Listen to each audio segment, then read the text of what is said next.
Welcome to Cheat Sheet Tales, where secrets slip, lies unravel, and the truth always has a twist. Real stories, raw confessions, shocking betrayals. Drop a comment if you've ever caught a red flag too late. Now, let's get into today's tale. Gave them the down payment for their first home. The day they moved in, I showed up with a housewarming gift. My daughter-in-law opened the door and said, "We're keeping this circle small. Please leave." My son pretended not to hear. A year later, they found out what I'd included and left out in that check. I'm not writing this for pity. I'm writing this because I want people to know what happens when you give and give to your kid, thinking they'll always remember who stood by them when they had nothing. Some of them don't remember. Some of them forget on purpose.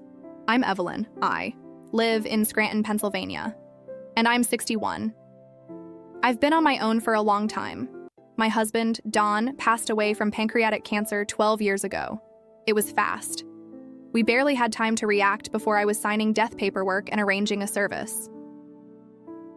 Lucas was 17 back then. He was a good kid, a quiet kid. He cried like a baby when his father died. I thought it was going to break him, but it didn't. I made sure of it. I worked 2 jobs to keep him on track. Cafeteria worker during the day, cleaning offices at night. It was rough. I gave up sleep. I gave up my health, but I got him through high school and then through college at East Stroudsburg. No loans, no debt. All on me. He graduated, got a business job, started doing well. I thought I'd done a good job. I really did. Then came Brielle. They met at work. I met her after 6 months. She was pretty. Sure, blonde hair, always manicured, had this confident way of talking, like she'd been raised in a house with cloth napkins. You know the type. Her family had money. Her dad was some kind of orthodontist, and her mom ran a design shop. They lived in New Hope, in this big white colonial with a pool and one of those stone lions by the mailbox. Brielle always smiled when she saw me, but it never reached her eyes. You could tell she didn't think I was good enough for Lucas. "I was sweet," she once said at a brunch. Then she asked if I'd ever considered retiring early. Like I was in her way, I should have seen the signs. But when Lucas proposed, I went all in. I helped pay for the wedding, gave them $5,000 toward the honeymoon, hosted the rehearsal dinner in my backyard. I made Lucas's favorite pasta salad, and even smiled while Cassie's mom made fun of my plastic tablecloths. After they got married, they wanted to buy a house. Brielle didn't want to throw money away on rent. She wanted something cute, but classy. I was proud of Lucas for being able to afford a house at all. He was 29, working hard, saving. I thought, look at what I helped build. Then came the call. It was a Wednesday night around 9 p.m. Lucas called and said they found the house, a 3-bedroom place in Clark's Summit, with a big yard and a white fence, but they were short for the down payment, about $10,000. Short? Brielle's parents already gave what they could, he said. Say no more, I told him. I didn't even think about it. I had $12,000 in a savings account. It was supposed to be for my retirement, or new windows. But this was my son. I transferred the money the next day. Here's the part they didn't know. I had him sign something. Not because I didn't trust him. At least that's what I told myself. I said it was just for my records. He signed a short letter I typed up, stating he received $10,000 from me as a loan toward their down payment, that he'd pay it back when they sold the house or in 5 years, whichever came first. He signed it, without even reading it too closely. What he didn't know was I had included an extra page, an addendum. My friend Tom, who works at a law office, helped me write it up. It said that if the home was ever sold, rented, refinanced, or transferred, I would be entitled to 10% of the net proceeds, capped at $25,000. I had him sign that page too. It was stapled behind the first one. He didn't even flip the page. He just signed. Maybe that sounds sneaky, but I've learned the hard way in life. If you don't protect yourself, nobody else will. Fast forward. A month later. It was move-in day. I was so excited. I made lemon bars from scratch, Sean's favorite. Since he was a boy, I also brought a quilt I'd spent weeks making. Red and gray, Brielle's wedding colors. with their initials stitched into the corners. I wanted them to feel loved, to feel like this was a new chapter, with all of us still close. I pulled into the driveway around 3:00 p.m. Their cars were there. I could hear music inside and laughter. It felt warm. I carried the quilt and the lemon bars up the steps and rang the bell. Brielle answered. She was holding a champagne flute and wearing leggings and a sweatshirt. Her hair was in a messy bun. She looked surprised to see me. "Oh, hi, Evelyn," she said. She didn't open the door all the way, didn't move aside. I smiled. "Hi, honey, I just brought a little something for your new place." I held up the quilt and the lemon bars. She glanced over her shoulder, then back at me. "We're kind of keeping this circle small today," she said. "Just close friends. I hope you understand." I was stunned. I looked past her and saw Lucas standing in the hallway with a beer in his hand. He saw me. I know he saw me. But he turned around and walked back toward the kitchen, like I wasn't even there. I was speechless. Brielle gave a tight smile. "We'll have you over soon, I promise. Just not today." Then she closed the door. That moment, it was like a slap in the face. I stood there for a full minute before I even moved. I walked slowly back to my car. I put the quilt in the passenger seat, the lemon bars too. Then I just sat there. I cried the whole drive home. That's when something in me snapped, something I didn't know I still had in me. They wanted to play small circle? Fine, I could play too. After that day, I didn't call. I didn't text. I didn't show up to any birthdays or holidays. I went quiet. Not out of pride, but because I knew they didn't want me there. It was loud and clear. Lucas sent one text a few weeks later. "Hey, Mom. Brielle said you seemed upset. Let's get dinner soon." I stared at that message for a long time. My fingers hovered over the keys, but I didn't respond. I couldn't. It was like he didn't even understand what had happened, like I was the one acting weird for showing up with a handmade quilt and lemon bars. They posted pictures of the house on Facebook. My cousin showed me because I wasn't friends with Lucas anymore. Brielle had removed me not long after the wedding, quietly. No explanation, just gone. The photos made me sick to my stomach. There was a housewarming party. Balloons, catered. Food. Someone brought a karaoke machine. Brielle's parents were there, all smiles, holding wine glasses and posing in front of the fireplace. Lucas was grinning in every photo. You know who wasn't in any of those pictures? Me. I waited. A full year. I kept my mouth shut, played the long game. I knew from talking to my old neighbor, her daughter went to high school with Lucas, that he'd gotten a promotion and was being transferred to Columbus, Ohio. Bigger job, more money. They were going to sell the house. I acted like I didn't know, but inside I was keeping score. Then the for sale sign went up. I checked the listing every day. I knew what they bought the house for. $265,000. They listed it for $319,000. 3 weeks later, it sold for $312,000. I got the numbers from the property site. I even called the realty company, pretending to be a potential buyer, just to confirm the closing date. When I had the info I needed, I went into action. I took out the signed papers from the fireproof box in my closet. I went to the courthouse and filed a small claims motion. My lawyer friend, Tom, helped me prep everything. We attached the loan agreement, the signed addendum, and bank receipts proving the transfer of the $10,000. I knew they wouldn't take it well. They were served at their new address in Columbus 2 days later. My phone rang.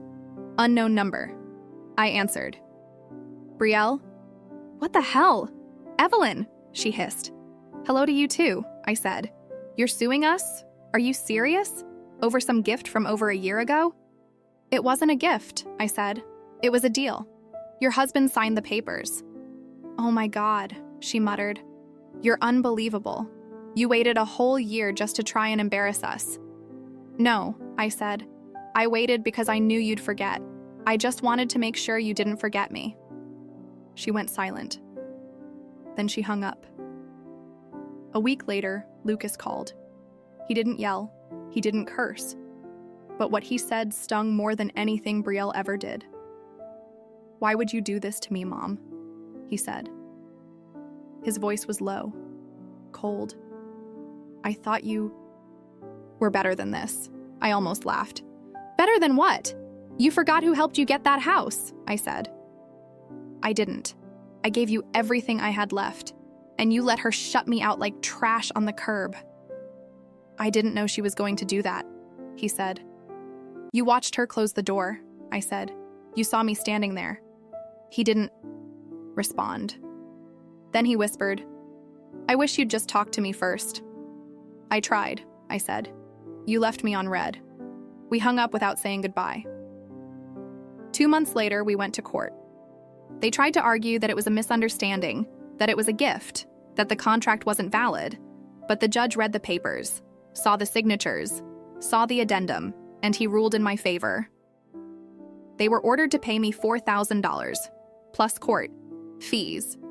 They dragged their feet. Took weeks. Then I got a money order in the mail. No note, nothing, just the check. A day later, I got an email from Lucas. "We paid. Please don't contact us again." "No, I'm sorry. No thanks for helping when no one else would. Just cold silence. I thought that was the end of it. But it wasn't. Because 3 weeks later, I got a call from someone I never expected. Brielle's mother. Her voice was tight. Fake nice.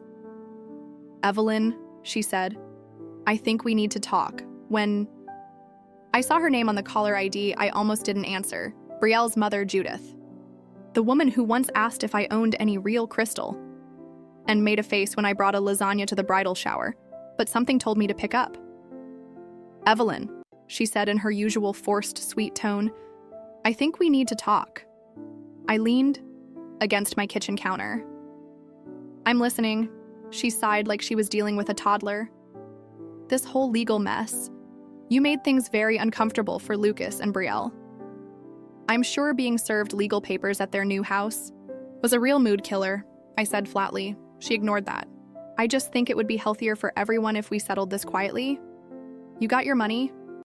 Now maybe it's time to let go of the bitterness." I almost laughed. Bitterness. "I understand you feel hurt," she went on, "but you've been putting Lucas in a terrible position. That's still your son." I paused. Then I asked, "Did you call Brielle bitter when she slammed the door in my face?" Silence. "You weren't there," she said. "No, but she learned it from somewhere." Her voice tightened. "Listen, I'm trying to fix this. That loan agreement, that's going around now. Some of our friends saw the court record. Brielle's reputation matters in our community." There it was. That was the real reason she was calling. Brielle's social image.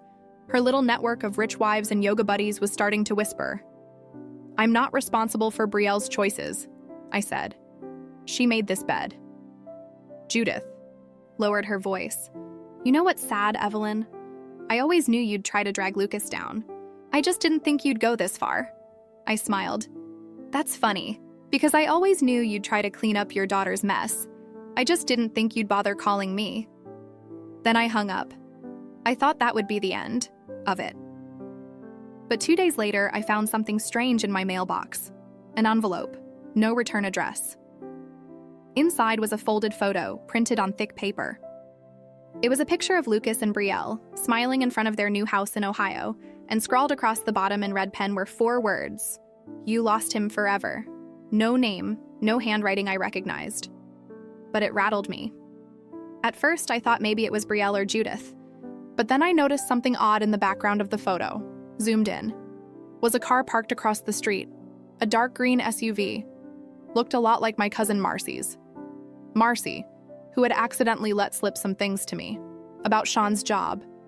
About Brielle's new friend group in Columbus. About an event, a fundraiser, hosted by one of Judith's country club friends. A fundraiser where Brielle had been overheard saying this. "Oh, Sean's mother? She's not in the picture. Long story, legal stuff. She's a bit unstable." That's when everything clicked. Brielle was trying to make me look crazy. Trying to make it sound like I was the problem. Trying to erase the real story. So I decided, I wasn't done yet. I didn't just want my money. I wanted the truth to follow her. I wanted everyone around her to know who she really was, and I knew just how to do it. When I found out Brielle was calling me unstable at her fancy Columbus fundraiser, I felt something break inside me, not sadness, not even anger anymore, just cold, focused purpose. She had already taken Lucas. She'd taken my place in his life, twisted his view of me, and now she wanted to erase me completely, rewrite the story, make me some bitter, crazy woman who showed up with a quilt and a checkbook and couldn't let go. So I stopped thinking like a mother and started thinking like someone who had nothing left to lose. I called my cousin Marcy, the one with the green SUV from the photo. She's not the type to keep her nose out of anything, but in this case, I needed that. I told her everything, and when I was done, I asked her to help me get the truth out. I wasn't going to start drama. I wasn't going to cause a scene. I was going to make Brielle explain herself. It started small. Marcy attended another event Brielle was at, a wine-tasting fundraiser. She brought one of the lemon bars I had baked for that move-in day, frozen, kept all year, and asked her to try one. Brielle froze. Marcy smiled and said, "Evelyn made them? You remember her, right? Sean's mother." Brielle said nothing, just walked away. Next event, Marcy brought a photo album with her, a little one, nothing big. Inside were pictures of Lucas growing up, birthday parties, school events, family dinners with me. She left it in the coat room where a few of the other wives liked to peek around. Word started spreading. People started asking questions. One of them, a woman named Sabrina whose husband worked with Lucas, called me. She said she didn't understand what was going on.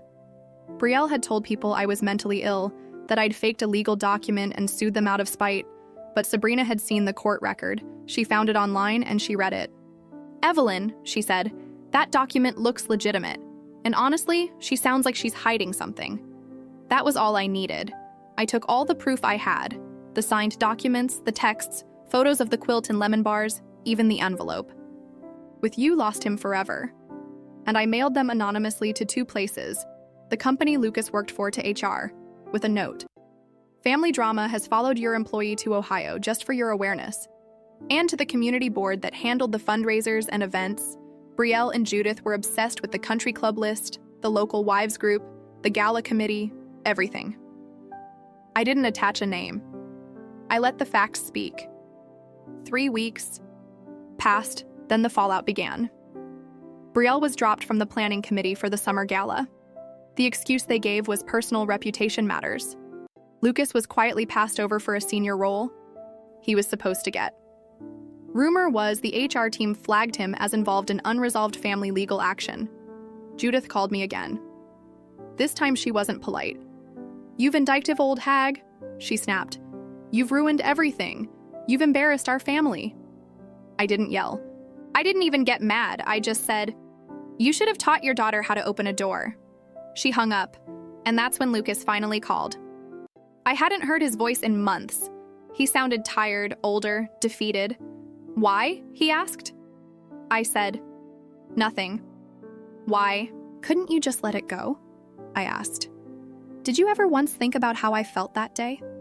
Lucas, standing on that porch while she told me I didn't belong. Silence. Then he said something I didn't expect. I thought she'd soften. I thought she'd come around. "You chose her over me." He didn't deny it. "I didn't want to lose you," he said quietly. "But you did." He started to cry, and for a moment I almost caved. But then I remembered every time he stayed silent, every time he let her push me out, every lie they told to protect their image. "You let her decide who I was," I said. "Now the world knows the truth." And then I added, "We're even now. I don't need anything from you. Not your calls, not your guilt, not even your forgiveness." He tried to say something, but I ended the call. I haven't spoken to him since. It's been 6 months. I got a letter from Brielle's cousin, a sweet girl named Nora, thanking me for standing up for myself. She said Brielle had been a bully her whole life, that someone finally put her in her place. I got a card from Sabrina too, the wife from the wine tasting. Inside she wrote, "You don't know how many of us needed to see someone like her held accountable." I still have that quilt. It sits folded at the end of my bed, and the lemon bars. I made a fresh batch last week for me, because I've realized something important. I may have lost my son, but I gained something else. Peace. And that's worth every dollar, every stitch, every tear I cried in the car that day. Sometimes revenge isn't about hurting back. It's about making sure they remember, and oh, they will. Forever. Forever.